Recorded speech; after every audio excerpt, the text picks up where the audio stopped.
തെരഞ്ഞെടുപ്പ് പരാജയത്തിന് കാരണം പാർട്ടി നേതൃത്വത്തിന്റെ കൂട്ടായ വീഴ്ചയെന്ന് CPM സംസ്ഥാന സെക്രട്ടേറിയറ്റ്. തോൽവിയെ വിമർശനാത്മകമായി ഉൾക്കൊണ്ട് സ്വയം തിരുത്തണമെന്നും റിപ്പോർട്ടിൽ ചൂണ്ടിക്കാട്ടുന്നു. വർഗീയ പരാമർശം നടത്തിയ വെള്ളാപ്പള്ളി നടേശനെ തള്ളിപ്പറയാതിരുന്നത് തിരിച്ചടിയായെന്നും റിപ്പോർട്ടിലുണ്ട്. CPM സംസ്ഥാന കമ്മിറ്റി യോഗം തുടരുന്നു. AK സ്റ്റെഫിൻ വിവരങ്ങളുമായി. സ്റ്റെഫിൻ, എന്തുകൊണ്ട് തോറ്റു എന്ന ചോദ്യത്തിന് പിണറായി വിജയനെ ഒറ്റയ്ക്ക് ഒരിടത്ത് പ്രതിയായി നിർത്തില്ല എന്നത് നമുക്ക് ആദ്യഘട്ടം മുതൽ തന്നെ മനസ്സിലായിട്ടുണ്ട്. നേതൃത്വത്തിന്റെ കൂട്ടായ വീഴ്ച.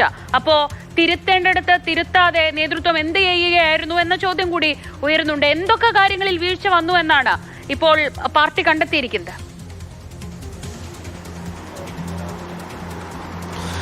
ശ്രീജ, തിരുത്തലിന്റെ ഭാഗമായി ചേർന്ന ഘടകങ്ങളിലെ ചർച്ചകളിലെല്ലാം പിണറായി വിജയനും ഒപ്പം MP ഗോവിന്ദനുമെതിരെ രൂക്ഷ വിമർശനങ്ങളാണ് ഉയർന്നു വന്നത്. ഏരിയ തലങ്ങളിലും ജില്ലാ തലങ്ങളിലുമെല്ലാം അത്തരത്തിലാണ് വിമർശനങ്ങൾ വന്നതെങ്കിൽ അത് ക്രോഡീകരിച്ച് ഒരു റിപ്പോർട്ട് തയ്യാറാക്കാൻ വേണ്ടി കഴിഞ്ഞ ദിവസവും ഇന്നുമൊക്കെയായി ചേരുന്ന സംസ്ഥാന നേതൃയോഗങ്ങളിൽ മറ്റൊരു കാര്യം, അതായത് ഭരണവിരുദ്ധ വികാരം ഉണ്ടായിട്ടുണ്ട് എന്ന് ഇപ്പോഴും തുറന്ന് സമ്മതിക്കാൻ CPM തയ്യാറാകുന്നില്ല എന്നുള്ളത് തന്നെയാണ് ഈ ഘട്ടത്തിൽ മനസ്സിലാക്കുന്നത്.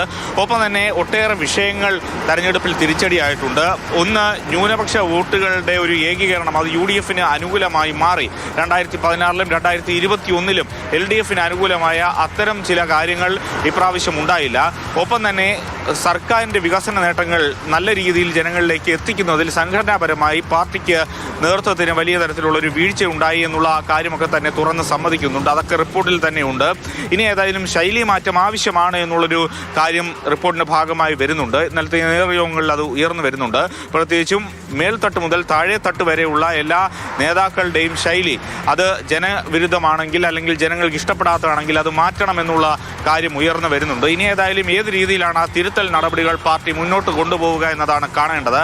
രണ്ട് പാർട്ടി കോൺഗ്രസുകൾക്കിടയിൽ എന്തെങ്കിലും സംഘടനാപരമായിട്ടുള്ള മാറ്റങ്ങൾ കൊണ്ടുവരണമെങ്കിൽ പ്ലീനം വിളിക്കേണ്ടതുണ്ട്. നിലവിൽ ഏതായാലും ഇന്നലെ സംസ്ഥാന കമ്മിറ്റിയിൽ വന്നിരിക്കുന്ന റിപ്പോർട്ടിൽ പ്ലീനം വിളിക്കുന്നത് സംബന്ധിച്ചുള്ള തീരുമാനങ്ങളൊന്നും തന്നെ ഇല്ല. ഇന്നത്തെ സംസ്ഥാന കമ്മിറ്റി യോഗത്തിൽ അത് ഉയർന്നു വരികയാണെങ്കിൽ CPM പ്ലീനം വിളിച്ചുകൊണ്ട് ആ തരത്തിലൊരു തീരുമാനത്തിലേക്കായിരിക്കും പോവുക. ഇന്നും ഏതായാലും സംസ്ഥാന കമ്മിറ്റി യോഗം പുരോഗമിക്കുകയാണ്. ഒരു കാര്യം ഉറപ്പാണ്, പിണറായി വിജയനെ ഒറ്റതിരിഞ്ഞ് ആക്രമിച്ചുകൊണ്ട് മുന്നോട്ട് പോകുന്ന ഒരു നിലപാടും പാർട്ടിയുടെ ഭാഗത്തുനിന്നും ഉണ്ടായില്ല. അങ്ങനെ ഒരു വിമർശനങ്ങൾക്ക് തുടക്കത്തിൽ ഉണ്ടായിരുന്നുവെങ്കിൽ അതെല്ലാം തന്നെ സംസ്ഥാന നേതൃത്വം കഴിവതും ഒഴിവാക്കി വിടുന്ന രീതിയുണ്ട്. കാരണം 10 വർഷം തുടർച്ചയായി ഭരിച്ച ഒരു കമ്മ്യൂണിസ്റ്റ് മുഖ്യമന്ത്രി എന്നൊരു പേര് അല്ലെങ്കിൽ ആ ഒരു രീതിയിലാണ് പിണറായി വിജയൻ മുന്നോട്ട് പോകുന്നത്.